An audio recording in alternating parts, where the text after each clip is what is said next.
पिछले 11 सालों को अगर मैं देखूं, जो संकल्प लिए थे माननीय प्रधानमंत्री जी ने वो सिद्धि में बदल गए। देश की तस्वीर बदल गई, गरीब की तकदीर बदल गई।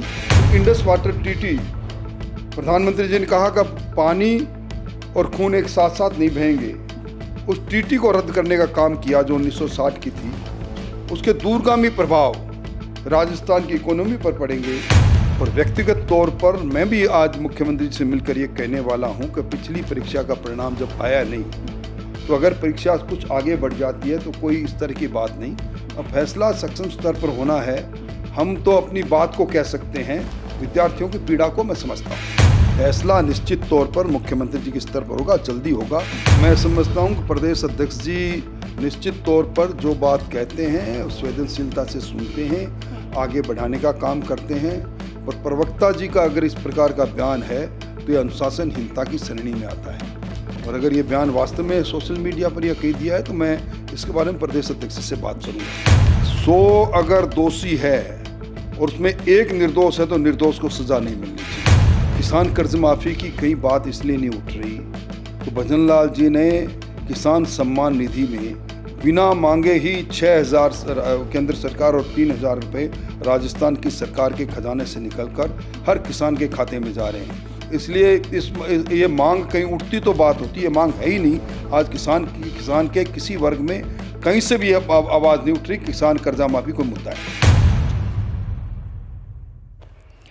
नमस्कार, आप देख रहे हैं भारत रफ्तार और मैं हूं आपके साथ इशिका जैन। भारत देश में मोदी सरकार के 11 साल पूरे हो चुके और इन 11 सालों को लेकर बीजेपी में जश्न की बहार है। देश के हर प्रदेश में, हर जिले में, हर कोने में इन 11 सालों को एक जश्न के रूप में मनाया जा रहा है और ठीक इसी तरह राजस्थान में भी जश्न का माहौल है। राजस्थान बीजेपी के दिग्गज नेता, पूर्व नेता प्रतिपक्ष राजेंद्र राठौड़ आज हमारे साथ जुड़े हैं। राठौड़ साहब, 11 साल बेमिसाल कैसे देखते हैं? निश्चित तौर पर पिछले 11 सालों को अगर मैं देखूं, जो संकल्प लिए थे माननीय प्रधानमंत्री जी ने वो सिद्धि में बदल गए। देश की तस्वीर बदल गई, गरीब की तकदीर बदल गई। और सबसे बड़ी बात है कि देश की अर्थव्यवस्था आज दुनिया की चौथी अर्थव्यवस्था बन गई। 27 करोड़ से ज़्यादा लोग गरीबी की रेखा के ऊपर आ गए। गरीब कल्याण की योजनाएं अब अपना रंग दिखाने लगी है। और विशेष तौर पर जब हिंदुस्तान ने इस बार ऑपरेशन सिंदूर में अपनी ताकत दिखाई, ये बदला हुआ हिंदुस्तान का स्वरूप था।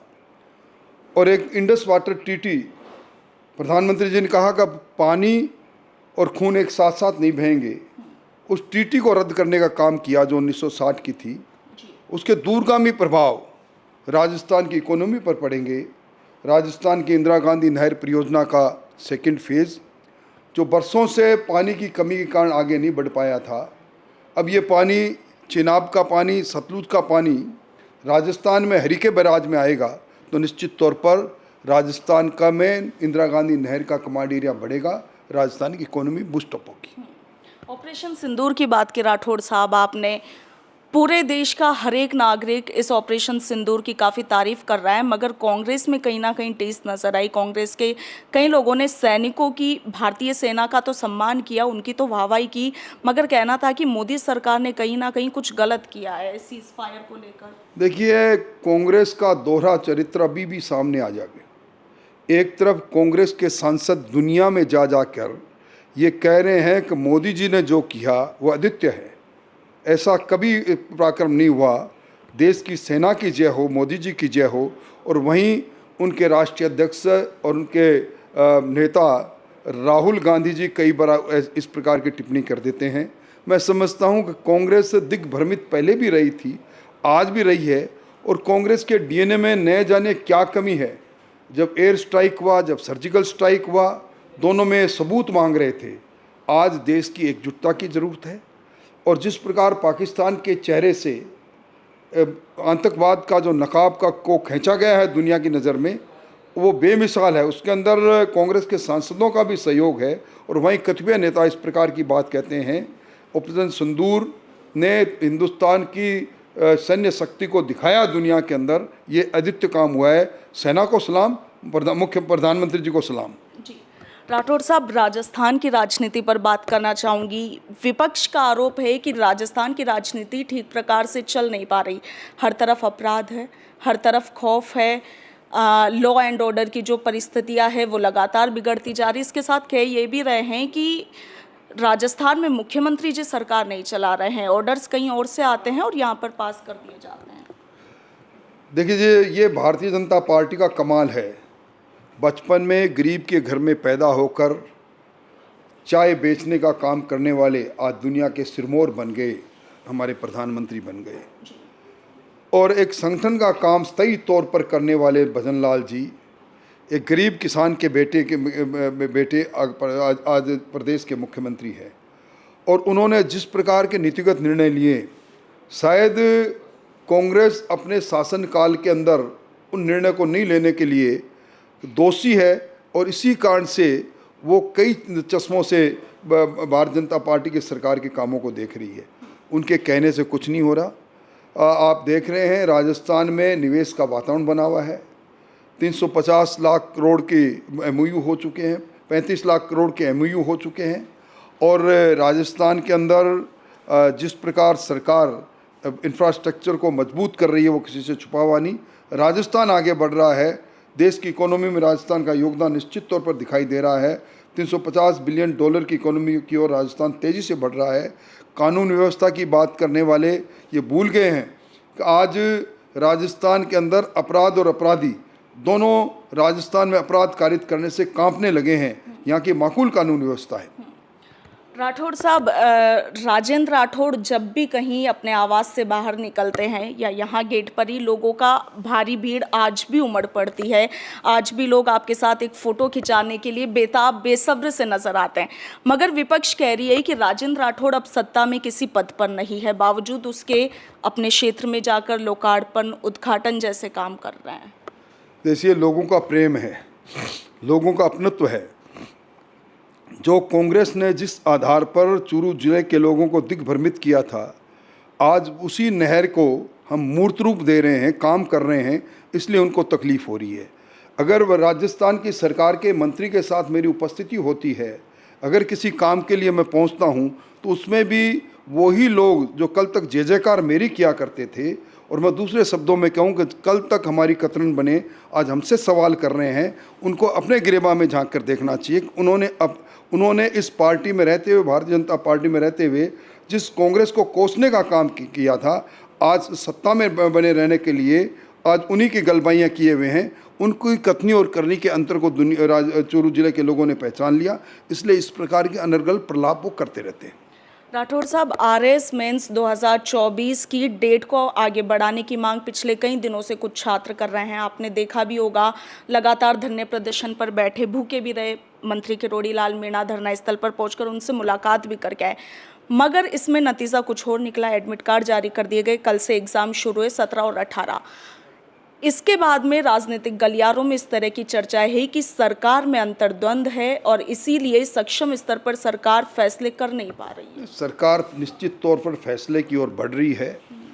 और व्यक्तिगत तौर पर मैं भी आज मुख्यमंत्री से मिलकर ये कहने वाला हूँ कि पिछली परीक्षा का परिणाम जब आया नहीं, तो अगर परीक्षा कुछ आगे बढ़ जाती है तो कोई इस तरह की बात नहीं। अब फैसला सक्षम स्तर पर होना है। हम तो अपनी बात को कह सकते हैं, विद्यार्थियों की पीड़ा को मैं समझता हूँ। लेकिन राठौड़ साहब, दिक्कत कहाँ आ रही है? 40 से ज़्यादा विधायकों का समर्थन उन अभ्यर्थियों को, 11 से ज़्यादा मंत्रियों का है, दोनों डेप्यूटी CM आप भी कह रहे हैं कि मांग जायज़ है, तो फिर इस तरह का फैसला क्यों? फैसला निश्चित तौर पर मुख्यमंत्री जी के स्तर पर होगा, जल्दी होगा। राठौड़ साहब, आप ही की पार्टी के प्रवक्ता है भंडाना से, जिन्होंने अभी चुनाव भी लड़ा था, कृष्ण कुमार जानू, उन्होंने एक पोस्ट करके बड़ी सवाल सरकार पर, सरकार की कार्यशैली पर उठाए। वो कह रहे हैं कि जो कार्यकर्ताओं के बल पर जो पार्टी बनती है, जो कहते हैं कि हमारी मजबूती कार्यकर्ता है, आज उसी पार्टी के प्रदेशाध्यक्ष ने अभ्यर्थियों को आश्वासन दिया मगर नतीजा कुछ नहीं निकला। क्या उनकी बात का कोई तुक नहीं है? देखिए, मैं समझता हूँ कि प्रदेश अध्यक्ष जी निश्चित तौर पर जो बात कहते हैं संवेदनशीलता से सुनते हैं, आगे बढ़ाने का काम करते हैं।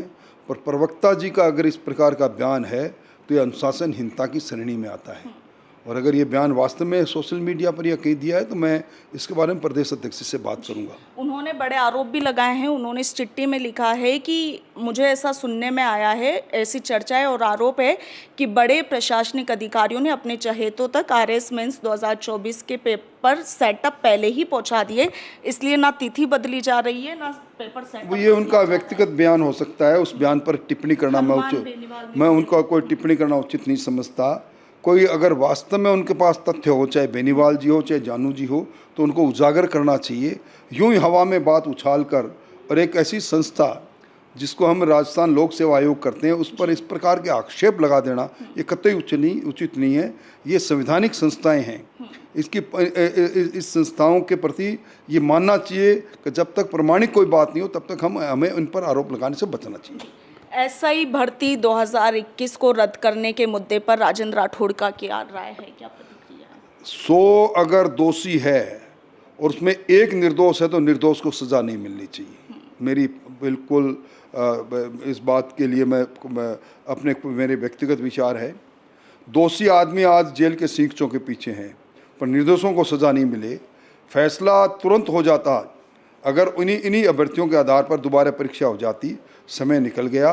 इसलिए अब भर्ती में जो निर्दोष लोग हैं उनको आगे बढ़ाना चाहिए, दोषियों को हटा देना चाहिए।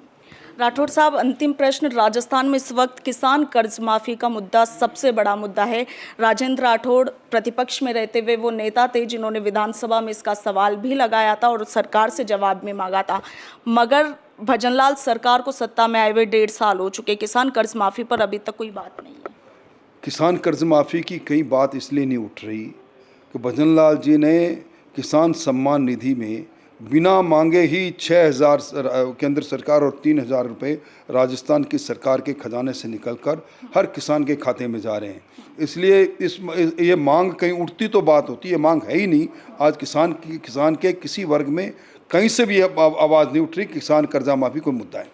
राजेंद्र राठौड़ को आपने सुना, बीजेपी के दिग्गज नेता है, इसके साथ ही सरकार को बारीकियों से समझते हैं। तमाम मुद्दों पर हमने बातचीत की, फिर चाहे वो आरएस का मुद्दा हो, एसआई का मुद्दा हो या फिर राजस्थान सरकार की बात हो। राजेंद्र राठौड़ ने जो कुछ कहा, जो कुछ जवाब दिए, उस पर आपका क्या कुछ कहना है कमेंट सेक्शन में ज़रूर लिखिएगा। फिलहाल के लिए इतना ही। नमस्कार।